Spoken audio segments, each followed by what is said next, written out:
communication into 3 parts, and each of these contributes to my success in building wealth. The first part is training, which involves teaching someone how to perform a task or handle a business. Mastering the skill of training can lead to substantial financial rewards, whether you're running your own business or working for someone else. Training is a lucrative endeavor. Now let's move on to the next aspect, teaching. I've separated the two to emphasize the distinction. Teaching involves imparting life skills, essential skills like goal setting, leadership, management, and how to become powerful, gifted, and influential.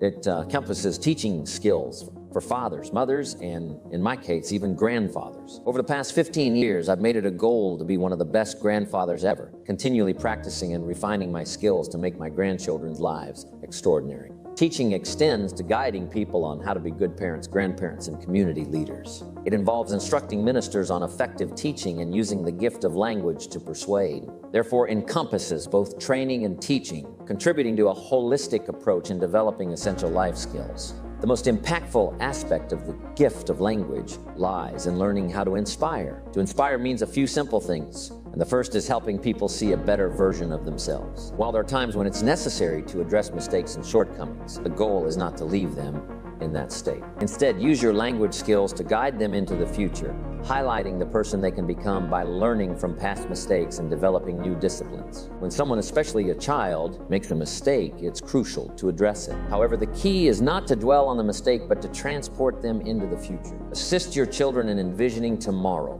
Next week, 30 days, 90 days, and 6 months from now. The gift of language can play a pivotal role in helping them see themselves as successful individuals. By instilling faith in themselves and faith for the future, you contribute to their growth and development. In sacred writings, it is stated that faith is developed by hearing good words. When someone carefully selects and delivers words with uniqueness, it has the power to inspire faith in the belief that seemingly impossible things can become possible. Of envisioning possibilities arises from hearing or reading words that are distinct and impactful.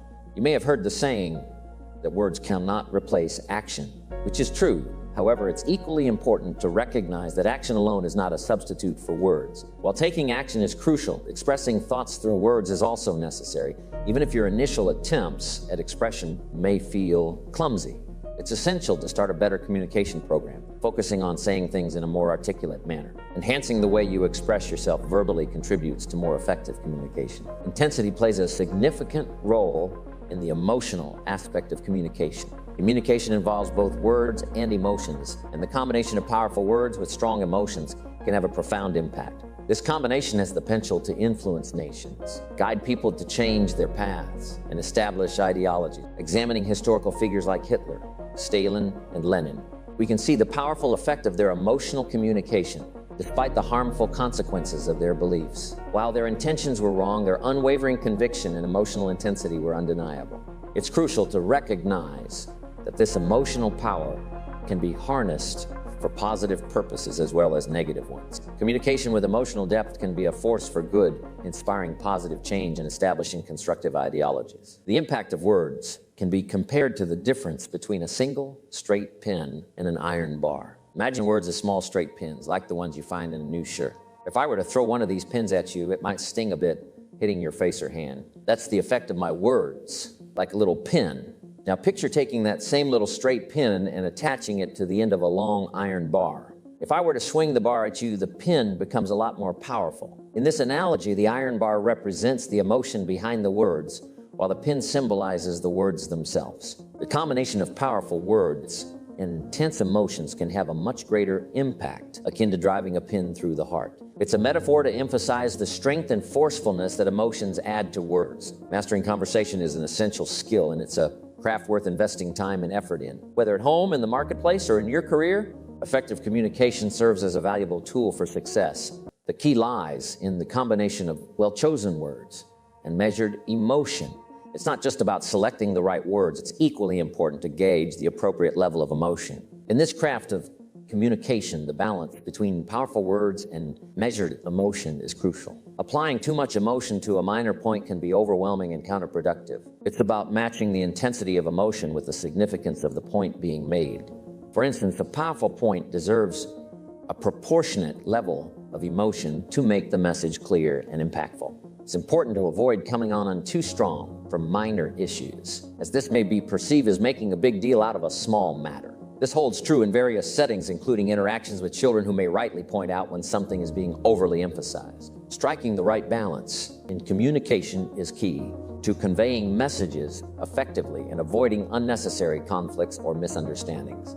The key to effective communication is treating big matters with importance and smaller issues with less emotional intensity. It's an art, a craft that requires finesse. Think of it like fishing. You don't pull too hard or you might lose the fish, and you don't give them too much line or they'll escape.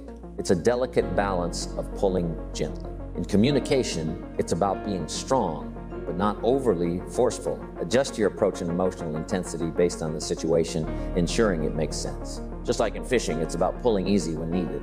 The skill is crucial. Know when to burst onto the scene with a strong presence and emotion that matches the significance of the point being made. Don't underestimate the importance of mastering this craft. The payoff is substantial, whether it's in the workplace, advancing your career, or within your family dynamics. Crafting your communicational awareness is key to success, so don't neglect this aspect of your skills. And offering advice or suggestions, it's more effective to use as we should instead of you should. This approach makes the communication less confrontational and allows the listener to decide whether to follow the suggestion. By adopting a collective we should stance, it becomes a shared idea rather than a directive. For example, when you're talking to your kids, you say no. If kids would do this, not always saying, if you did this, life would be better. But if kids did this, life would be better. It's like making a little talk and letting them listen in, and then it's a little less confrontational.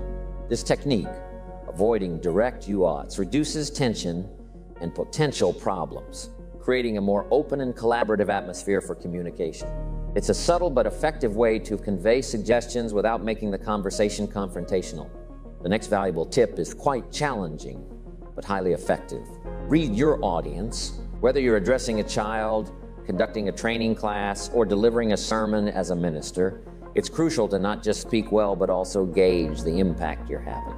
In the early days, I used to stick to my notes without looking up, missing the chance to understand the audience's reaction. Over time, I learned to periodically glance up to assess whether to adjust my pace, tone, or intensity. Reading your audience is about understanding if you should continue, slow down, speed up, or modify your approach. Whether you're talking to a child or a larger audience, it's essential to pick up on cues.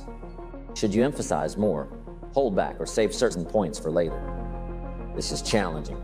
This practice will significantly contribute to crafting your words and adjusting your style to better connect with your audience, be it one person or 1,000. It's a skill that enhances your ability to communicate effectively and tailor your message to the specific needs of your listeners.